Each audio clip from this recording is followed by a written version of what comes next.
के प्रश्न का उत्तर देने का या अपने विचार को सुधारने का, दोनों प्रयत्न करने के लिए मैं तैयार। I am always open for rectification and correction. तो कोई मुझे बता दे कि चारवाक के इतिहास में कहाँ ये मिला हुआ है, या कम से कम आप स्वीकार करेंगे चारवाक को नहीं दिया गया कोई भी शारीरिक दंड, बाद में हुआ।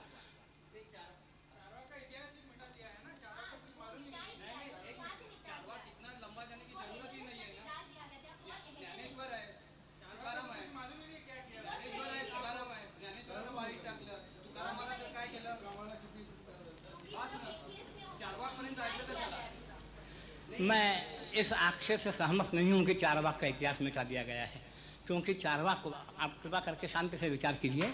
चारवाक को हम लोग बृहस्पति का अवतार मानते हैं, और चारवाक के नास्तिकवादों के जो सिद्धांत हैं वो बराबर तब से आज तक चले आ रहे हैं। और जहाँ तक मेरी भारतीय इतिहास की जानकारी है, वहाँ तक चारवाक को या उनके अनुयायियों को, जैसा कि मैंने कहा, अंग्रेजी शिक्षा प्रणाली आने के पहले तक वैचारिक विरोध के आधार पर कोई उनको तकलीफ दी गई हो, ऐसा मेरी जानकारी में अब तक नहीं है। अगर आप प्रमाणों के साथ कोई बात दें तो मैं या तो उसका उत्तर दे सकूंगा या मैं अपने विचार सुधार सकूंगा, मुझे इसमें कोई आपत्ति नहीं है। अच्छा, शंभूक पर अगर आप चाहें। The speaker, I think, has made his stand quite clear. I think we should go for other questions. Made his stand quite clear. I think we should go for other questions. My name is Javed Anand. I am from Communalism Combat. Dr. Nayak has said repeatedly that the punishment for any crime depends on the gravity of the crime.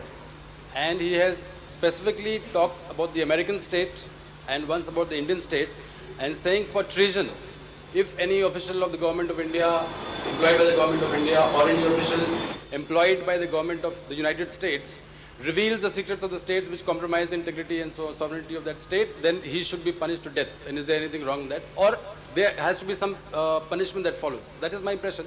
I stand corrected. Yes. Having said this, he then proceeds to make the point that Taslima Nasreen, for example, he says that there are so many contradictory reports in various papers that he can come to no conclusion whatsoever. Maybe he is also in doubt as to whether any Maulana has or has not passed a fatwa against Taslima Nasreen. But it seems to me that contained in that argument also is that if Taslima Nasreen has said anything against the Quran, because that is her firm belief, just as it is the firm belief of many other people that Quran is the word of Allah, then she can be tried by numerous authorities, including by Dr. Zakir Naik himself. If Taslima Nasreen were here today, he will know her age, he will know whether she's a gynecologist, whether she believes in Islam, etc., etc. At the end of which, he can pronounce some punishment for her, which could also mean chopping off opposite limbs, or head, or exile.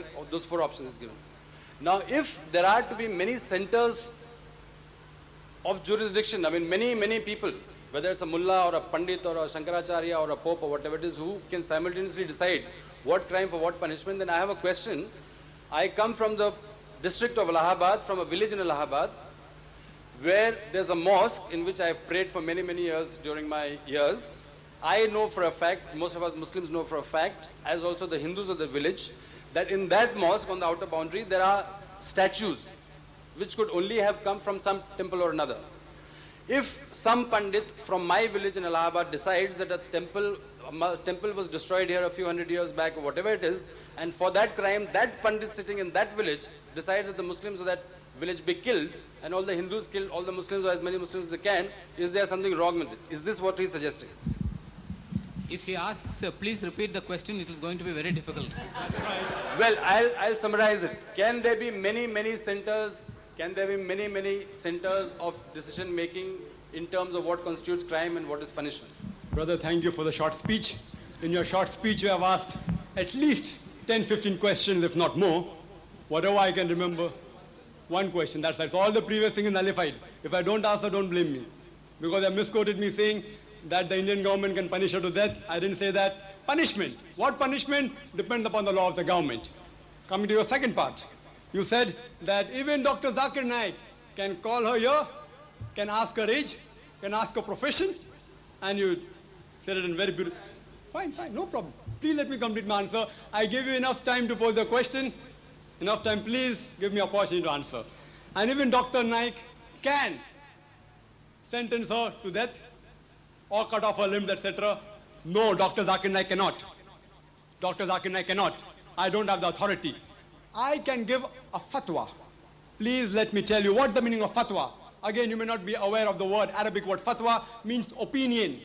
But my opinion has got no value. Since we believe in freedom of speech, every individual has a right to his opinion, including me, including you, brother. You can, like Kushwant Singh offers her his home, he has a right to his opinion. I can't object. But I can't sentence her. Only a qazi has a right to give judgment and the verdict. There's a world of a difference between fatwa and a verdict. Fatwa, I'd like to give the example, like suppose a lawyer, he gives his opinion to the judge, but the judge can differ from the lawyer. The fatwa need not be a judgment. Let me remind you that, brother. Even I may be an expert, which I'm not, I as a doctor cannot give a fatwa on Islam. Fatwa, in my personal opinion, yes, as an individual, but not as a scholar, neither as a judge because I'm not a judge. Regarding your one summarized question, that can, and if I've forgotten the question, you can repeat, brother, that can the same crime have different punishments, or can different centers be set up for punishment? Correct, brother? Can you repeat the question, brother? For example, That's right. For example, in India, there are courts of law, which are set up to decide whether a crime has been committed. If committed according to the law of the land, what punishment should follow. In your view, whether in India or in Bangladesh or anywhere else, one is the state which kind of gives certain authorities to the judiciary. Can there be other centers of... Brother is asking me that can there be several centers of giving judgment in India first, then I come to Bangladesh. I'm sorry, again he has misunderstood the Islamic law. In India, the Muslim Personal Law Board can only give judgment on personal issues like divorce, like marriage, like inheritance. They cannot pass their law on criminal cases because we have a common criminal law in India. So the question is baseless. Regarding Bangladesh, I don't know, again, don't think I'm trying to avoid the question. Again, I don't know how many boards or how many courts of law are there in Bangladesh. But if you talk of Islam in the previous ages, there was something like Khilafat, there was a Khalifa, and he was the head. There may be small courts, like how we have a problem in the low court, you go to a high court. If you have a problem in the high court, you go to Supreme Court. So there, the Khilafat, the main court was him. He was the Khalifa. He appoints the main chief judge, like how we have Supreme Court. If there are any small courts falters, you can go to the chief one. But today, the Khilafat has been abolished. But maybe countries may be having their own way of low court, high court, Supreme Court. You have to analyze the history of the country. Hope that answers the question, brother. It may be a new question, but I hope I have your permission to just ask one question, that you cannot be confused about one issue, that some Maulana, however highly respected he may be, has not been made a judge or a small court or a high court or a Supreme Court in the country of Bangladesh. Does he have a right to give a public call for the head of Taslima Nasreen? That's right. If you had heard my answer correctly, with attention, you would have got the answer. I said everyone, including you and I, have the right to give fatwa. Fatwa means opinion. Please let me complete. He gave a fatwa. His opinion was that to call for the head of Taslima Nasreen. So you defend 1,000 Bangla takas. Anybody who kills Taslima Nasreen will get back. It's a call. It's not an opinion. That's right. Now 50,000 takas has just come now. First, your question did not include that. I answer to that. Please let me answer, brother. Then I'll give you an equal opportunity with the permission of the chair. Does anyone has a right to call for anyone's head, even if it be a fatwa or opinion? Even while giving opinion, you cannot slander anyone, neither can you abuse anyone. If it's an Islamic country, a person, Taslima Nasreen, can sue that Maulana, saying that he... Please let me complete, sister. See, I'm not interrupting your questions, so if you please not interrupt my answer, it will be better. I'm just giving a general opinion of Islam. Please, sister, if you allow me. She has a right if it's an Islamic country. I don't know how far is Bangladesh an Islamic country, how far are they following the laws of Islam, I don't know. Maybe they're following, maybe not following. So she has a right, if she thinks that the death sentence put on her head is wrong, she has a right to take him to an Islamic court, if there is one, and sue. But